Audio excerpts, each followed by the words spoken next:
Welcome to our virtual program on Hong Kong Goes Carbon Neutral. Our special guest speaker is Hong Kong's Secretary for the Environment, Wong Kan Sing, who is joining us from Hong Kong. Our moderator, Patrick Suckling, is joining us from Australia. And we have an audience with us from our 13 centers around the world, including our beautiful center in Hong Kong. I'm Margaret Conley, Executive Director of our Northern California Center. And our format for this program, I'll introduce both Secretary Wong and Patrick. We'll hear a few words from our event sponsor, the Hong Kong Economic and Trade Office in San Francisco, represented by Director Jacko Tang. Then, after remarks and a moderated discussion with Secretary Wong and Patrick, the virtual room will be open to audience Q&A. So if you have questions, please type them in the chat box. You can do that at any time. We do want to hear from you. Patrick will be monitoring the Q&A box and they'll answer as many questions as they can. We have an hour for this program. We'll end at 5 p.m. Pacific. That's 9 a.m. in Hong Kong and 12 noon in Australia. This event is on the record and we are recording. A few words about our speakers and their full bios are on our website and in the chat box now. Secretary Wong has been in his post since July 2012. He is responsible for launching and developing policy blueprints on climate, energy, air quality, electric vehicles, waste management, and biodiversity. During his time in office, Hong Kong pledged to achieve carbon neutrality before 2050. Our moderator, Patrick Suckling, is a non-resident senior fellow of the Asia Society Policy Institute. He has over 25 years of experience in trade and investment and development and climate policy.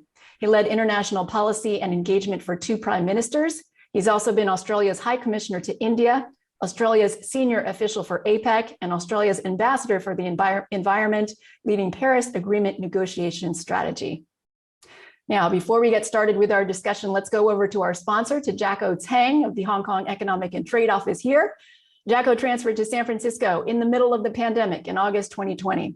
She's been with the Hong Kong government since 2004. She earned her bachelor's at Wesleyan University, and she's responsible for promoting and strengthening the business, cultural, and trade ties between Hong Kong and 19 Western states in the US. Jacko, thank you and your team very much for your support, and it's all yours. Thank you, Margaret. Hi, everyone. The Hong Kong Economic and Trade Office in San Francisco is pleased to collaborate with the Asia Society of Northern California to bring you today's webinar on Hong Kong's latest plans for achieving carbon neutrality. This is our first webinar introducing Hong Kong's latest initiatives after the delivery of the policy address earlier this month. Achieving carbon neutrality to address climate change is an important goal to build a resilient and livable city. Another key area in the policy address is to provide new impetus to the economic growth. In early November, our office has invited Hong Kong's Secretary for Financial Services and the Treasury to discuss Hong Kong's latest initiatives in further developing Hong Kong's financial services industry and financial technology. I hope you will join us then. Hong Kong is an international city committed to business openness. We welcome international business to take advantage of our business-friendly environment. The economic opportunities under one country, 2 systems, and national development plans such as the Guangdong, Hong Kong, Macau, Greater Bay Area.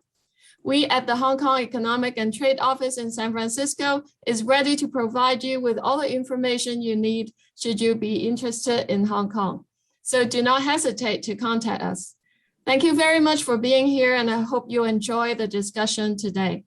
Now I will pass the time to our moderator, Mr. Patrick Suckling.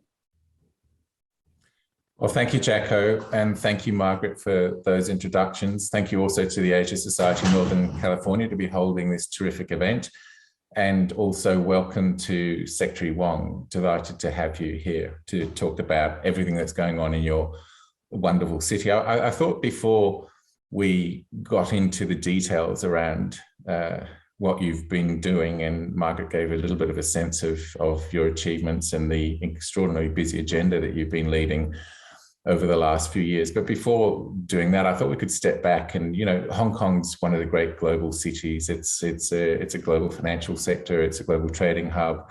It's a gateway into China. It's a gateway to the region of Asia, the most dynamic, fastest growing region in the world. And therefore, for decades, Hong Kong has had its antenna out in terms of global trends and developments and what's happening around the world. And so just thought it'd be interesting to get your framing comments around what you see in terms of the global dynamic on climate action, climate ambition, because I know you watch it carefully, and as Hong Kong is so well positioned and keeps up with global trends, it would just be good to get that global perspective from your perspective, Secretary. Thank you, Margaret and Jacko, in organizing this very useful event. COP26 is forthcoming, and Hong Kong also trying to demonstrate our contributions in this regard. Last year, Hong Kong declared our carbon neutrality pledge, and this year we launched the Hong Kong's climate action plan. As you can see that China and also Hong Kong as part of the China delegation will contribute our part to honor the Paris Agreement. As mentioned in other events, our last blueprint was launched 5 years ago, and we are following the Paris Agreement's spirit is to update our plan every 5 years, covering not only decarbonization, but also adaptation and resilience. As mentioned by Patrick, addressing the climate change is a very important issue that every country, every economy, every cities should make our best effort to contribute. Thank you. And Secretary, I mean, you mentioned that you would be part of the delegation to COP26. I mean, certainly sitting in Australia, our government's just been going through an exercise in signing up to net zero by 2050. We're seeing governments around the world, over 130 now, have signed up to net zero by 2050. So there's an accelerating focus on global climate transition. More than 70% of the global economy has now signed up to net zero. So what we're seeing from our perspective is an accelerating agenda around climate action, informed by increasing urgency, as reported through the latest IPCC report, which effectively said that this next decade will be a critical decade. That will be the focus of the COP. I mean, what are you expecting to see coming out of the COP? Everyone's calling this the COP on ambition, on action, and on acceleration. I mean, what's your perspective on what you're seeing for the outcomes of what a lot of people are describing as the most important climate meeting internationally since the Paris Agreement? Okay, certainly there are different perspectives or agenda items for COP26, but there are different ideas. But I would suggest that there are probably 3 aspects that the world should consider. Firstly, it's about the electricity generation, in particular the coal portion.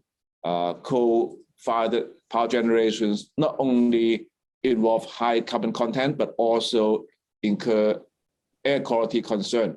So how to phase out coal portion step by step is something that would be discussed, and Hong Kong is also doing it in a similar way. In the past few years, for instance, in Hong Kong, more than half of the fuel mix for power generations was related to coal. But by now, it's only down to some 20% and will be further phased down and phased out in the coming decade. Second is probably about the car, particular private cars and small vans, that different economies are also setting targets to ban the new registration of conventional private cars. Hong Kong is doing it in a similar way, as mentioned by Margaret earlier, that Hong Kong also launched our first electric vehicles roadmap in Hong Kong, setting a target timeline is that 2035 or even earlier, that we will ban the new registration of conventional private cars in Hong Kong. That would help to decarbonize in Hong Kong and also to improve the roadside air quality. Among the vehicle types in Hong Kong, private cars account for about 25% of the vehicle-related carbon footprint. So that would be important issues for Hong Kong and also elsewhere. And last but not least is about cash, about funding, because in the process to decarbonize and also to improve the climate adaptation and resilience, that need funding. So I think these 3 areas started with C, that means the coal, car, and cash are 3 elements that probably would need more attention in the COP26 and the forthcoming climate discussion. Thank you, Patrick. Oh, thanks, Secretary. No, that's a great answer. And I mean, certainly, again, what we're seeing in this COP process is that it's not just nations, it's subnational groups that are being encouraged to come forward with plans and commitments, and subnational being states or even cities. And Hong Kong is certainly demonstrating leadership in that context. So I guess, why don't we shift to what's going on in Hong Kong and explore some of what you've been mentioning in a little bit more detail, Secretary, because I know that you just released the climate action plan that you held up in October, having done a lot of work in terms of, as you've been just describing, a roadmap for the popularization of electric vehicles, a blueprint for waste management, a clean air plan. So there's a lot of different elements that are coming together in the climate action plan. So, and it is genuinely leading in terms of a plan to net zero before 2050 to reduce emissions by 50% by 2035 with funding of, I think, over $240 billion. So a very significant effort by the city of Hong Kong in terms of this global trend that you've been talking about. It would be great to hear a little bit more detail, Secretary, from you in terms of the climate action plan and as you see it, the priorities within that plan. Okay, thank you, Patrick. As we can see from this leaflet, that Hong Kong is going to decarbonize step by step. I see here that Hong Kong's carbon emissions peaked in 2014, and we are decreasing the local carbon footprints. For instance, in Hong Kong in 2014, the per capita carbon footprint was 6.2 tons per year. But according to the latest figure, that is 2020, it's down to 4.5 already. As mentioned by Patrick, according to the new blueprint, we set a midterm target is to decrease the absolute total carbon emissions of Hong Kong by 50% by 2035, using 2005 as the base year, and also to meet the 2050 carbon neutrality pledge. In Hong Kong, there are three major carbon footprints. That is about electricity generation, about transport, and also waste management. So we are going to focus on these three areas. And on top of that, about 90% of Hong Kong's electricity are consumed in buildings. So 3+1 are the local focus in the deep decarbonization process. So there are, say, the net zero electricity generation, and also energy saving and green building is one of the key action items. And then green transport is the second one. And last but not least, is about the waste reduction. So on all these aspects, we set short-term and also mid and long-term targets. For instance, for the electricity generation, we updated Hong Kong's renewable energy target. According to the last blueprint, Hong Kong, due to spatial and other constraints, the potentials in renewable energy in Hong Kong is pretty limited, but we try our best to increase it. So according to the new blueprint, up to 2035, we'd like to increase the local renewable energy potential to 7.5 to 10%. That will include offshore wind farm, solar PV, and also waste to energy. And overall, that we target to increase the net zero electricity portion in power generation up to 60 to 70% by 2035. And then on electricity saving, that we are trying to save energy, particularly in buildings. In the past 5 years, we have already reduced Hong Kong's total electricity generation by around 5%. And in the forthcoming time, we set a new target. For instance, for commercial buildings and residential buildings, we set the respective target to reduce further the electricity consumptions in this type of buildings.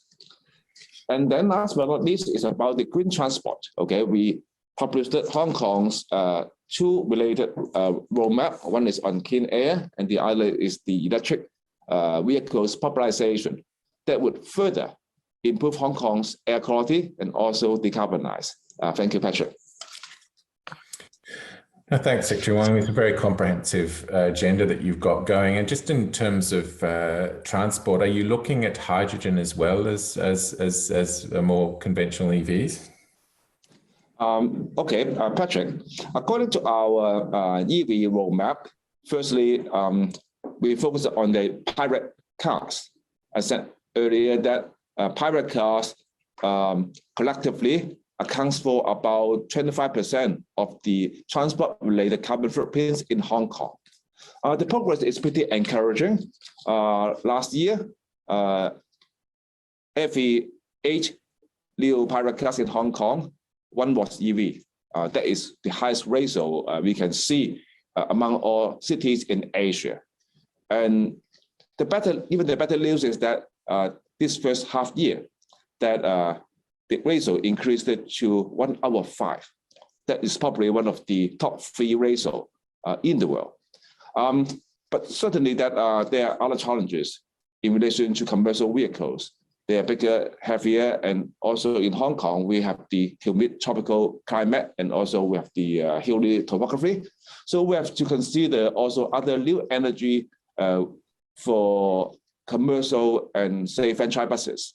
So as announced in the latest climate action plan, within 3 years, we'd like to test out both hydrogen franchise buses and also commercial vehicles in Hong Kong, so that we can promote not only electric vehicles in private cars and commercial vehicles, but also try the hydrogen new energy vehicles covering buses and also commercial vehicles in Hong Kong.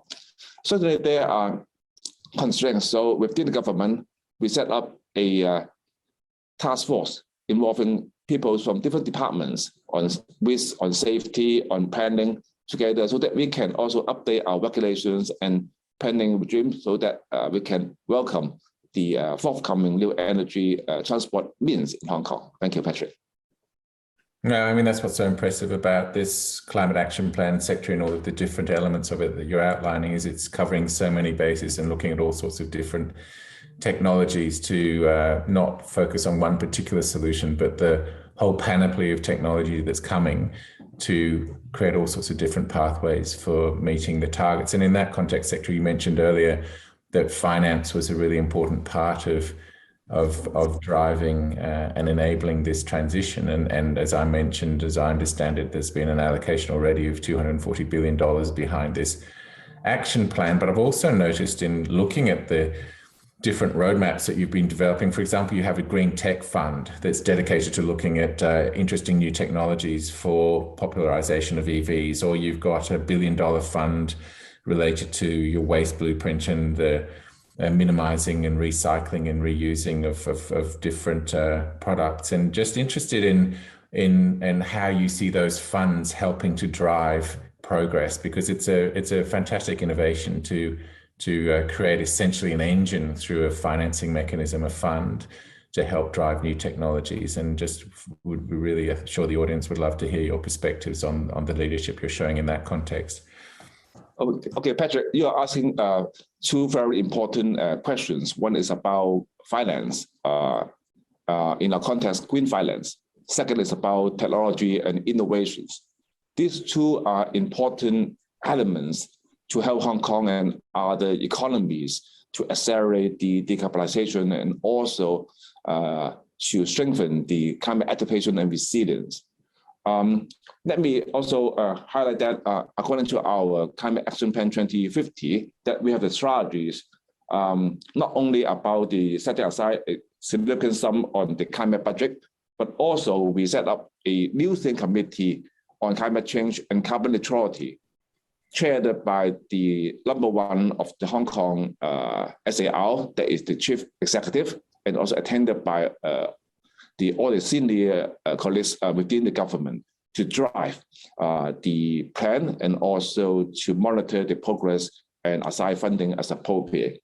And also we're going to set up a dedicated office called the Office of Climate Change and Carbon Neutrality to coordinate the climate actions within the government and also connect with the external parties.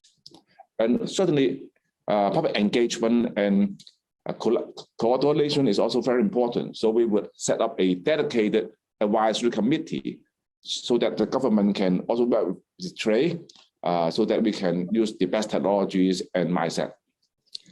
And we also see the opportunities. So Hong Kong as a finance center, so we would also activate the green finance opportunities in Hong Kong.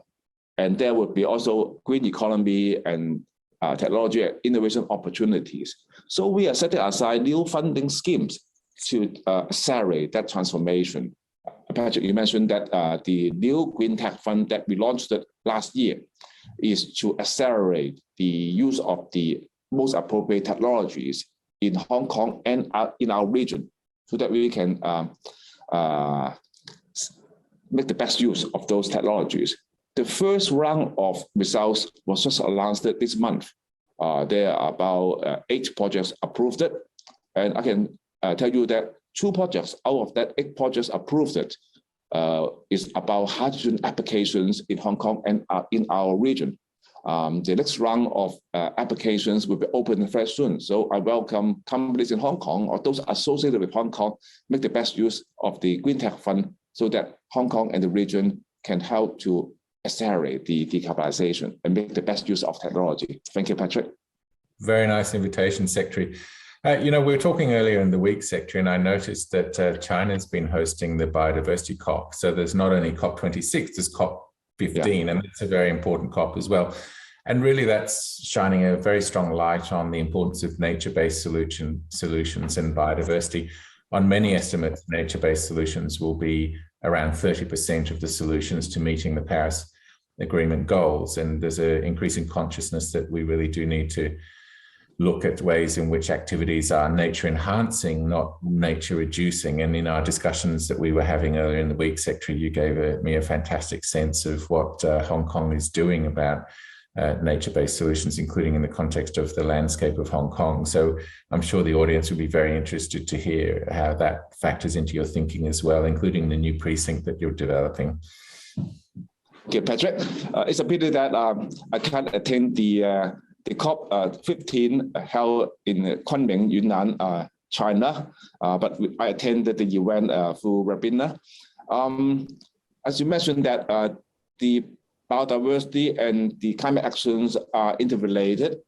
In Hong Kong, about 40% of Hong Kong's areas has been designated as country park.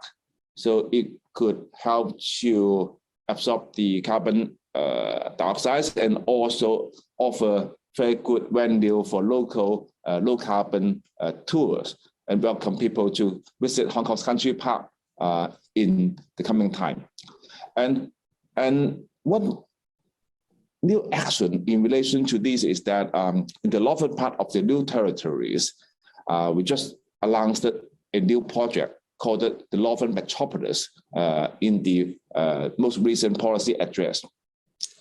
Along the Northern Metropolis areas, there are large areas involving wetland and also fish ponds with very high ecological values.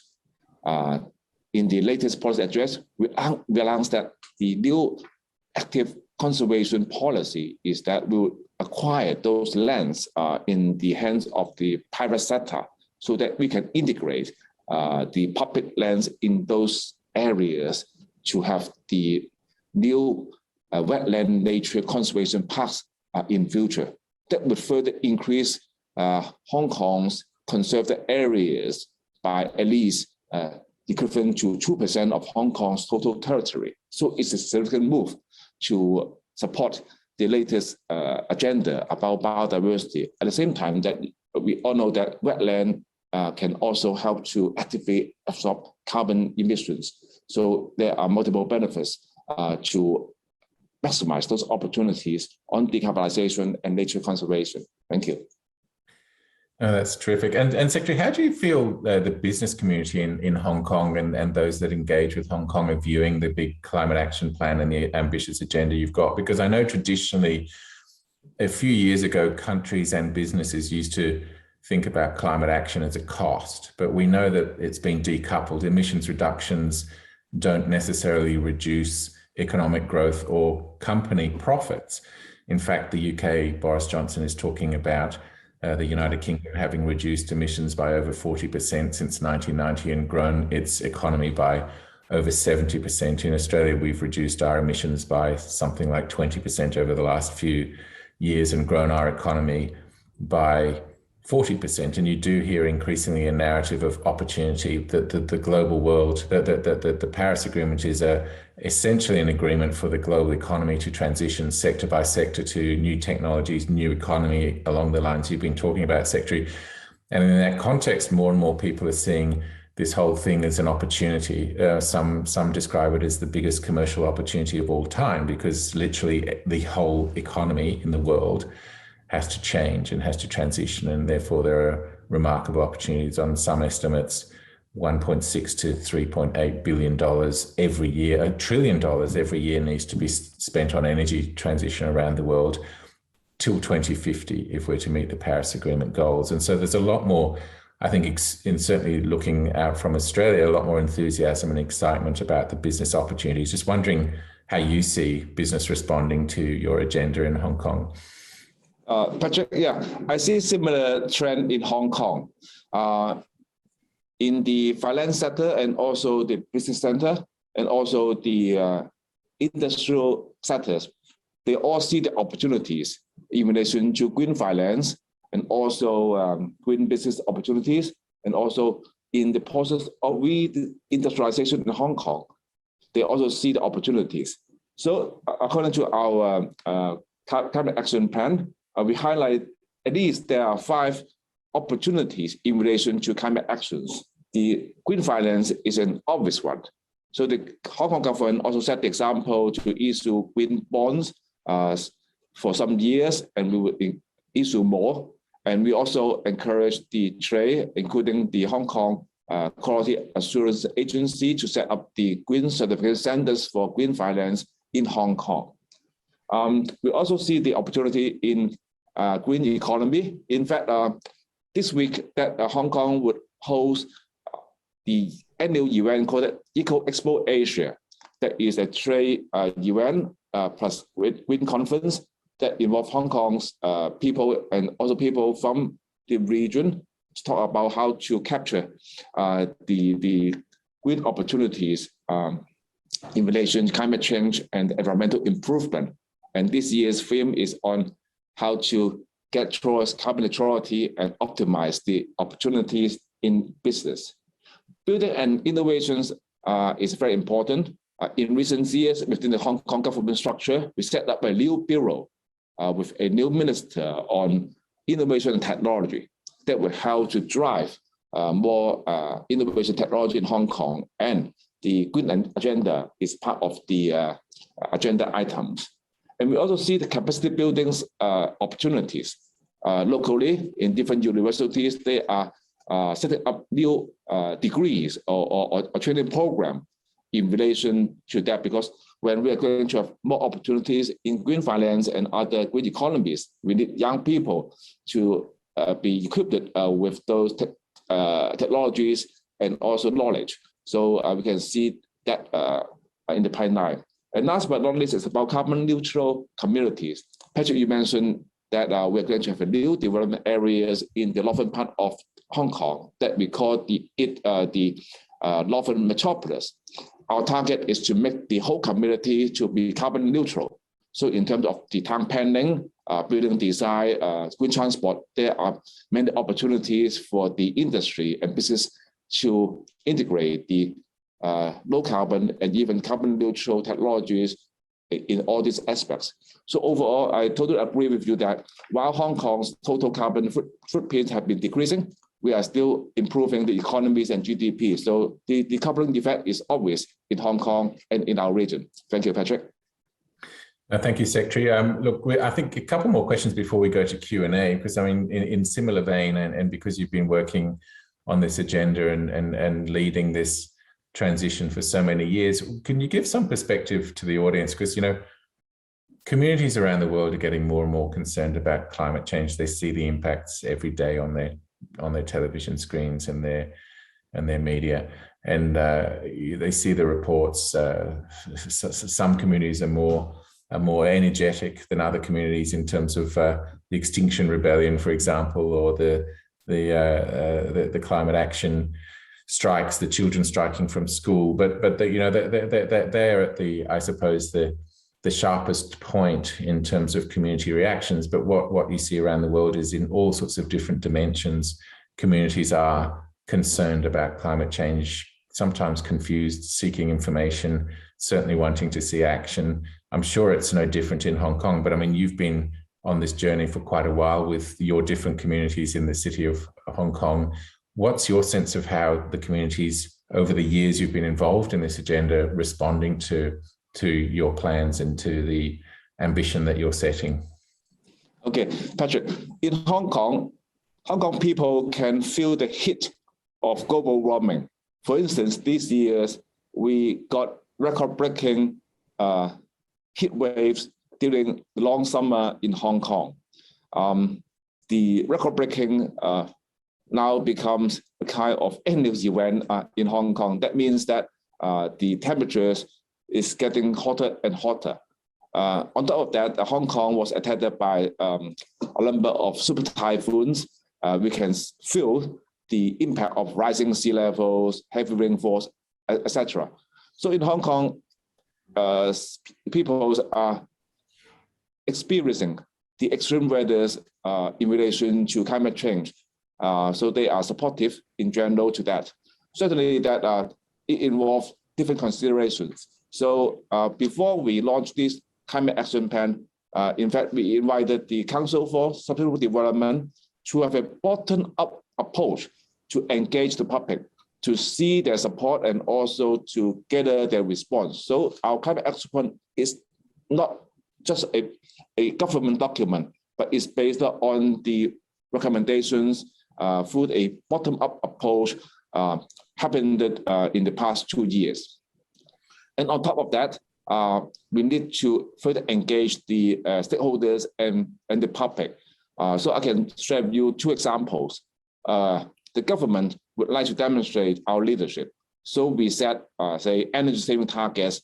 Say in the past 5 years, we save 5%. And in the forthcoming time, we'd like to further improve Hong Kong's government's green energy performance, say 5 years, 6%.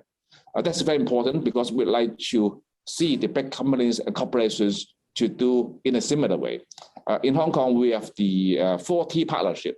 4T stands for target, timeline, transparency, together. So in the past few years, we asked about 50 large corporations to join the 4T partnerships. So they join the scheme, they are supportive and share a similar pledge, say overall saving Hong Kong's electricity by 5% in 5 years. And in the coming time, actually this month, this week, we are going to meet them again. There are more response. I can see that there are more than 60 companies join this time.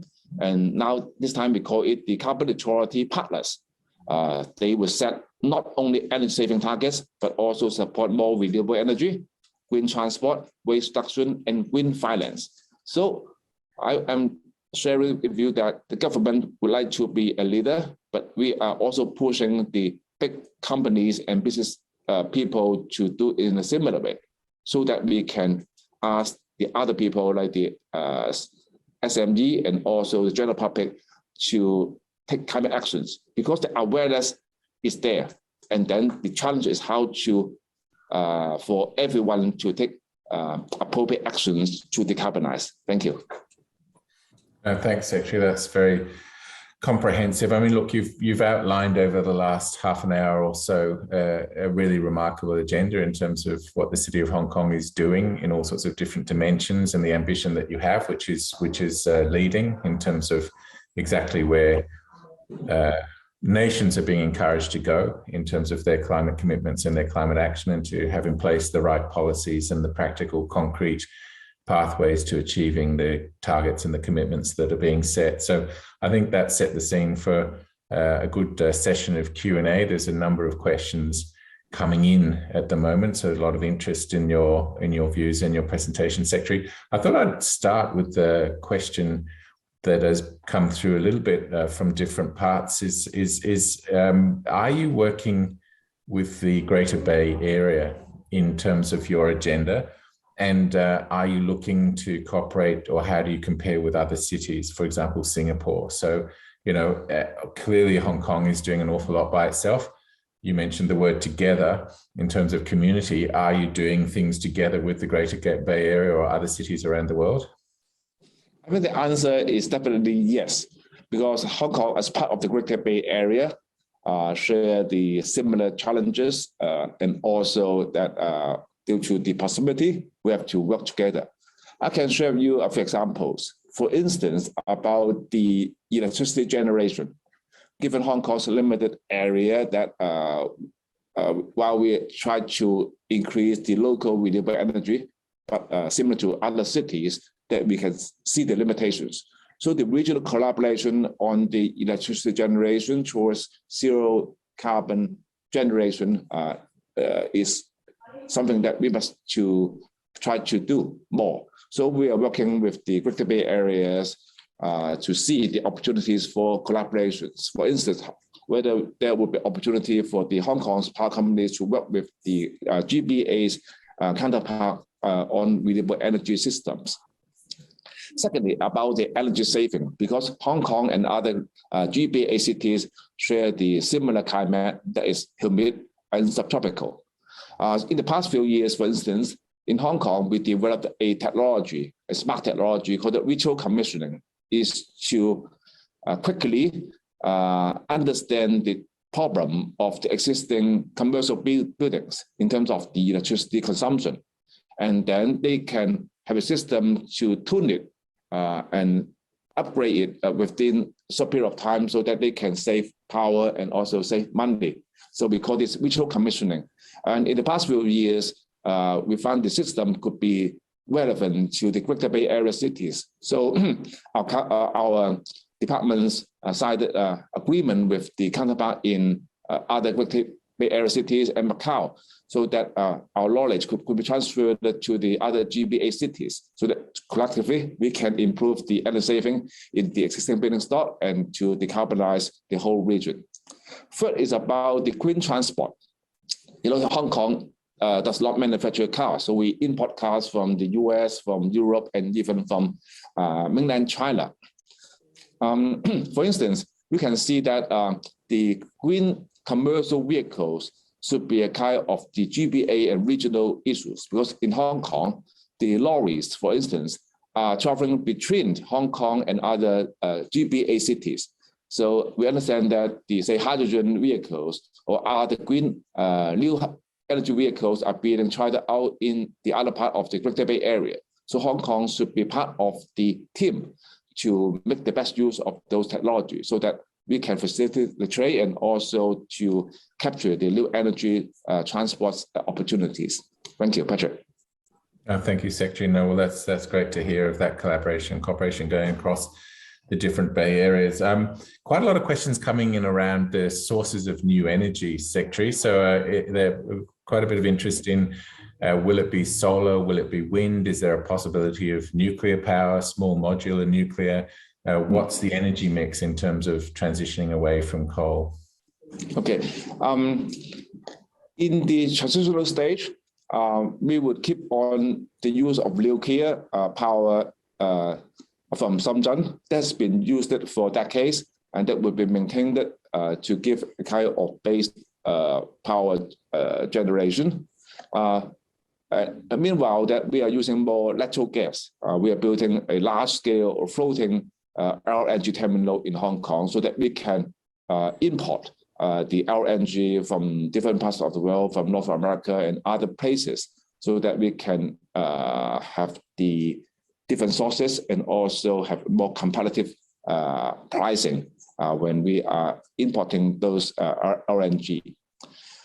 Locally, there are three major renewable energy potentials. Firstly, about offshore wind. Second, about waste energy. And third is about the solar PV. I understand that the offshore wind farm technology has been improving in recent years due to limited sea areas in Hong Kong. we have to capture the most suitable offshore wind technologies so that we can make the best use of the limited space in Hong Kong to generate the most suitable renewable energy from the wind. Secondly, about the solar PV, the Hong Kong government set aside funding within the government to support the addition of solar panels on government premises and related infrastructure, and also trying to install them on top of water bodies. As you can appreciate that Hong Kong's limited land is a constraint, but we try to make the best use of our land and water bodies. For instance, we are testing out 2 floating PV installations on the reservoirs in Hong Kong. The result has been encouraging because Hong Kong's hot climate somehow would limit the efficiency of rooftop PV panels output. On water bodies, due to the cooling effect of the water, the same panel can generate about, say, 20% more power if they are having the cooling effect due to the water bodies. So we're going to expand the floating PV projects within the government. At the same time, we introduced the feed-in tariff a few years ago to encourage the private sector, the community to do more decentralized PV installations. The result has been encouraging. So in short, both the public and private sectors can contribute to the PV solar generations in Hong Kong. And last but not least is about the waste. In Hong Kong, we launched the Hong Kong's waste blueprint up to 2035, and that is to encourage people to reduce waste at source and also to do more clean recycling. At the same time, we are going to improve Hong Kong's to waste energy capacity so that we can address the waste challenge at the same time to generate more renewable energy in Hong Kong. And it's not only about incinerator. In Hong Kong, that we are also having a large amount of food waste, accounting for more than 30% of our municipal solid waste. So we are using the anaerobic digestion technology in Hong Kong to turn the food waste into biogas and electricity. We're building up, we call it OPAC, O stand for Organic Waste Treatment Facility, that can turn the food waste into power. And other innovation in Hong Kong is that land is again a limitation. So we are exploring the use of existing sewage treatment plant that can co-treat the sewage sludge and food waste together. 1 + 1 can be more than 2 and generate more biogas as a renewable energy. So in short, we're making use of the relevant technologies in Hong Kong in view of the limited land and to optimize the renewable energy potential here. Thank you. No, again, I mean, very comprehensive planning and thinking going on in terms of different technologies and different strategies and approaches to addressing solutions. So consistent with everything else you're doing. A couple of questions coming in around, number one, saying congratulations on your leadership and Hong Kong's leadership in all of these different dimensions that you've been talking about, and then springboarding from that to say there will be problems, challenges from rising seas, the precipitation rainfall is going to be much heavier, and therefore the prospect of flooding may be much greater. And in Hong Kong, given, as you were saying, the mountainous terrain and the elements of potential mudslides or landslides because of flooding, there's a whole, as you know, resilience and adaptation side to climate action. In fact, one of the 3 goals of the Paris Agreement, number 1 is to get emissions down. Number 2 is to strengthen adaptation, resilience of communities, cities, countries. Number 3 is finance, mobilizing the finance necessary for those 2 objectives. How do you think about, or what are you doing in relation to adaptation and resilience from the threats of climate change for the people of Hong Kong? Okay, while the Climate Action Plan 2050 focused on the carbon neutrality pathway, that we are actually equally placing emphasis on the climate adaptation and resilience. We set up a working group involving interdepartmental colleagues to look at the extreme weathers from super typhoons, heavy rainfall and flooding, heat and others, so that we can improve our infrastructure.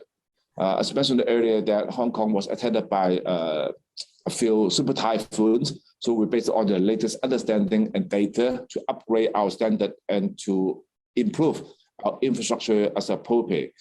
In particular, that you mentioned about the flooding, that is a concern. In particular, this year it happened in Europe and in Asia, and causing different threats to life and properties. In fact, Hong Kong have been working very hard on improving the flooding control.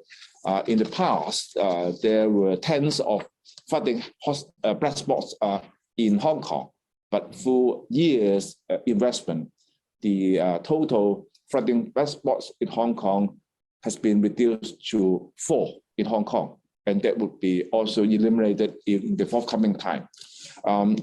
We mentioned about the climate budget earlier for the coming 15 to 20 years. Yeah. A large chunk of them will be used on decarbonization, but a significant portion of them would be on climate adaptations. Last but not least, through recent experience, including super typhoons, we set up a kind of the resilience mechanism that during emergency situations that our senior colleagues would work with the relevant colleagues so that we can have the most timely and appropriate reactions to reduce the damage during extreme weather. Thank you. Quite a few questions, Secretary, coming through on how you think you compare to other cities, for example, Singapore, in terms of what you're doing. And I know that Hong Kong is part of the C40 initiative, which is a whole lot of cities around the world coming together to share best practice and experiences and work together on all the sorts of things that you've been talking about over the past 40 minutes or so.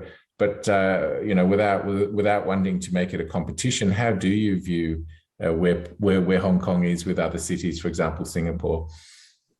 Okay, Patrick, you are asking good questions because cities can learn from each other, and through suitable comparison, we can understand where we are so that we can further improve. For instance, for Singapore and Hong Kong, we have similar challenges in terms of the limitations in renewable energy applications. And we are also having the hot climate and getting hotter and hotter. So we try to learn from others. But if you try to compare, say, through some quantification, I can share with you that Hong Kong already picked our carbon emissions in 2014, and Singapore's latest approach, based on my understanding, that they would try to peak around 2030. Okay, Hong Kong declared our carbon neutrality patch to be achieved before 2050. Singapore would try to achieve it sometime after 2050. Hong Kong's per capita carbon footprint, according to the latest figure, is about 4.5. Singapore should be double of that in Hong Kong. But certainly, there are different economic structure. For instance, Hong Kong is a more service center, okay, without much industry. But Singapore are having more different types of industry. So there are different outcome. But I think the key point is that each economy should compare itself. So that's why in Hong Kong, in the past, during the peak, per capita is 6.2 tons per year, now 4.5. And if we are going to meet our 2030 or 2035 target, we'd like to reduce Hong Kong's per capita footprint down to 2 to 3 tons and then towards net zero before 2050. So that is the important message, that while we compare with other cities, it's important to compare with ourselves. Yeah. No, that's a very good point. Every city's circumstances are different, but I mean, certainly from the answer you gave, Hong Kong definitely is at the leading edge of global climate action. Somebody's asked on the screen me whether how does Australia compare to Hong Kong's efforts? And look, I won't give a long response. If I'd been asked that question last week, I might not have been able to have as good an answer as this week, where our government has just spent the last 2 weeks having very detailed, difficult and complex discussions with it. We have a coalition government in Australia with its coalition partner, the National Party, and on Sunday they agreed that Australia should sign up to net zero by 2050. So that will be the commitment that the Prime Minister will be taking to the COP. There's a lot of focus now on Australia's 2030 targets and a lot of pressure on Australia to think about how we increase those targets. The government says we will meet and beat, will exceed our current targets, which are 26 to 28% emissions reductions over the period to 2030 from 2005. And the government's plan is to go to Glasgow with updated projections that show we will significantly exceed that target, but they won't set a new target for 2030, which is what you've done, Secretary, in terms of 50% reduction by 2035, which is very significant. How important do you think medium-term targets are to help achieve carbon neutrality before 2050? Okay, people would say that 2005 is a long way, involving 30 years gap. So people would expect short and medium-term targets so that people can monitor the progress. In fact, in Hong Kong, that we have set targets in the past involving 2020, 2030, and now we have the 2035. So through these kind of short and medium-term targets, the government and also the general public can monitor the progress. For instance, the 2020 target was set a long time ago, and as I mentioned earlier, that we should be able to meet the 2020 target. That would reduce Hong Kong's per capita carbon footprint from 6.2 to some say 4.5 tons per year. So that would be helpful. But it's not only to set the target, but also to demonstrate our strategies to support that midterm target. So you can see that in our blueprint on the power generation, on energy saving, on green transport, and even on waste management, that we, on all these areas, we set a respective target so that we can demonstrate that it's not only a target set, but also there are solid steps drive Hong Kong to meet those targets according to these 3 to 4 areas. Thank you, Patrick. No, I think that's absolutely critical. You're right. I mean, by 2050, many of us will be retired or doing something else, and therefore being able to show progress. And you know what the IPCC is saying is the decade to 2030 will be absolutely critical in making significant progress on climate action and being in a position, therefore, to be on a trajectory for net zero by 2050. And so there's a lot and increasing focus, including because of, as we were saying at the beginning of the conversation, there's such an acceleration around the urgency of climate action and such an excitement about the opportunity and so much evidence of the technologies changing, and even the technology is accelerating in terms of their deployment at scale, that this decade is going to be transformative. Some people, and I agree with this, refer to we're at a phase now like we were with the internet when the internet first started, and we had a vague understanding of what was coming, but we had no real idea. And then we didn't know how fast it would come, and it came, and it did transform literally the way in which we think and work and do and our economy. And there's a very strong sense that this is what's happening this decade. 2030 will be a critical decade, and therefore having those interim targets and those way stations and those points of measurement and concrete demonstration, you say, Secretary, is very, very important. A couple of direct business-related questions, Secretary, if I may. I'll put them together just because we are coming closer to time. But one of the questions is, if you're not a Hong Kong business, but you want to take advantage of, for example, the Green Tech Fund or different opportunities in terms of the transition, how can you do that? And second question around business is, Hong Kong is already such a global financial sector, and so many of the world's financial sectors now are trying to become the global green finance sectors, whether it's London, Paris, Frankfurt, Singapore is trying really hard to position itself as a green finance hub. Sydney and Melbourne are doing the same in Australia. Is that a big advantage for Hong Kong to be able to springboard to green finance? Are there significantly more opportunities because of the advantages Hong Kong already has as being a finance hub? So two different, one quite narrow. How does business that's not from Hong Kong get involved? And secondly, is Hong Kong's strength as a financial sector a real asset in your agenda? Okay, I think I would try to respond to your question in a more general way. You know, the Hong Kong under the one country, two systems, and its location next to the mainland China, offers its unique position and opportunities in different aspects, including the finance and business opportunities. So that's one thing that we should note. And on, say, green finance, Hong Kong and the GBA in recent months are talking about how to closely collaborate so that we can amplify the opportunities of Hong Kong as a green finance hub to serve Hong Kong and GBA and the region. So we can see that in general, given Hong Kong's unique positions, there are good opportunities, not only for people living in Hong Kong and other GBA cities, but it would also serve other people and business people in the world if we see the opportunities in the GBA and also the entire mainland China. And your other question is about the people, if I understand correctly, if they are not located in Hong Kong, how to participate in Hong Kong and the regional business. Let me make some promotion and publicity. As mentioned earlier, that we organized the annual Eco Expo Asia. That is one of the largest scale trade show on the green technologies in Hong Kong and our region. Without the pandemic, it should be attended by people from mainland China, including the officials and other peoples in the region. So I look forward to seeing more people from the state, Australia, and others to attend the Hong Kong's Eco Expo Asia next year. And we hope that by that time, the pandemic could be more under control.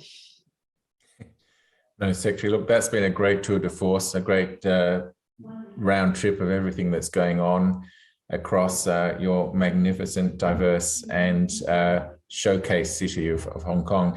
We're going to close soon, but are there any final messages from your perspective? I mean, just stepping back from this conversation over the last hour, are there one or two main messages you'd like to reinforce before we close in terms of how you see this?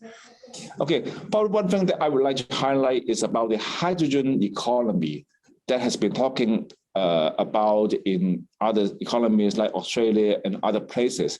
The green hydrogen would be relevant to economies like Hong Kong without much local renewable energy potential. If that would be feasible and more mature and more affordable, that would help many other economies to go towards decarbonization. So we are pushing the local power companies in Hong Kong to try the mix of hydrogen in the existing and new gas electricity power plant, so that we can gear up and prepare for the availability of green hydrogen. As mentioned earlier, we also try out the hydrogen transport from buses to commercial vehicles. So probably hydrogen economy is something that the Hong Kong government is trying to watch and would welcome companies on that to come to Hong Kong and to serve, because it's not only to help Hong Kong, but also similar economies to go towards carbon neutrality in the coming time. Thank you, Patrick. Thank you, Secretary, and that is a good vision of the future. I mean, certainly from an Australian perspective, I think we just passed Qatar as the biggest exporter of LNG gas in the world. But what we're saying is we see as big an export opportunity out of Australia with green hydrogen into North Asian economies in particular, Hong Kong included, but also Japan and Korea and China and Singapore. And it really is getting a lot of focus, and there's big excitement building, and there's a lot of dollars or different currencies being put behind the development of hydrogen to deploy it at scale and to drive the cost down the technology curve. And so in that sense, a huge and exciting future for hydrogen. I think we'll end there, Secretary, because we're about up to time. And I know Margaret wanted to say a few words in closing, but just from my perspective, Secretary, this has been a really fascinating discussion. It's been comprehensive, it's been really interesting, and it's been wonderful to see the leadership that Hong Kong is showing and the leadership that you're showing in terms of demonstrating across the region what can be done at this critical time. So thank you so much for your time today and for your leadership, Secretary. All Thanks to Secretary Wong and Patrick. It was a very informative, detailed discussion. And Secretary, I enjoyed your thoughtful use of alliteration throughout this talk: coal, cars, cash, timeline, transparency, and together. So I'm going to leave you with some C's. Collaboration with California. Let's definitely do more together. Congratulations on all that you're doing in Hong Kong, and come back again. Thank you very much. We are grateful to the Hong Kong Economic and Trade Office. Thanks to Jacko and to Grace. And for everyone, please come to our upcoming programs in Northern California this month. We have programs on China, Saudi Arabia, India and Pakistan, and North Korea. All of our events are listed on our website, and you can follow us on social media at Asia Society SF. Thank you to our Northern California team, Rexel Uy, Angela Chong, Michael Chong, and all of our interns. And from all of us at Asia Society, stay safe.